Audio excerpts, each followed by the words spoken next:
నిలబడి నడిపినడుగులు నిశ్శబ్దమైపోయే ఎదలోని వేడు జల్లు.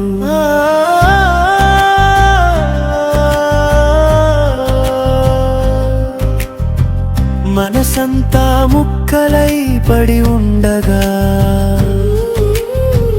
మాటల్లో చెప్పలేని దురితమయ్యా. ఒక దీపం ఆరిపోయినట్టూరి అంతా నిండ దుఃఖమయ్యా.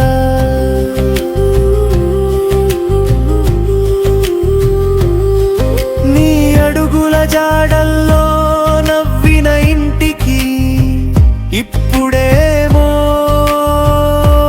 నిశ్శబ్దమే, నిన్నడిగేవారు లేరు. భార్య కనక లక్ష్మి కన్నీటి ధారా, ఒక్కసారి పలకరించు అని పిలుస్తోంది అయ్యా. తమ్ముళ్ళైన రామస్వామి, రాజేందర్ నీ జ్ఞాపకాలే ఇప్పుడు తోడయ్యా. చెల్లెలు లక్ష్మి బుజ్జక్కల గుండెల్లో నీవు మాటాడని వెలితి రాలిపోతోన్నయ్యా. కొడుకులైన మహేందర్, సురేందర్, రవీందర్ నాన్న అని పిలిచే స్వరమా కొట్టుకుపోయిందయ్యా.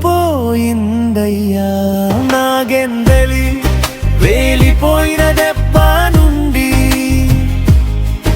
ఇంటికే మాయమయ్యావో శంకరయ్యయ్యా.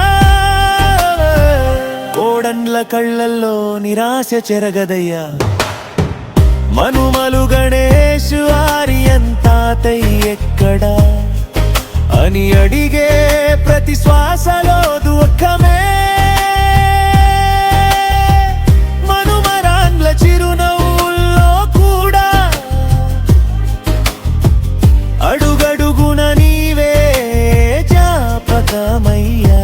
శిరిని, గాయత్రి, గౌతమి, సాహితి, కార్తీక, వెన్నెల నీ ముద్దు మాటలు రావనే బాధలోనే ఉన్నారయ్యా. పల్లె శంకరయ్యయ్యా, నీలేని లోకంలో మిగిలింది జ్ఞాపకాలే. మన గుండెల్లో మాత్రం ఎప్పటికీ ఆరని దీపమై నిలిచిపోవయ్యా.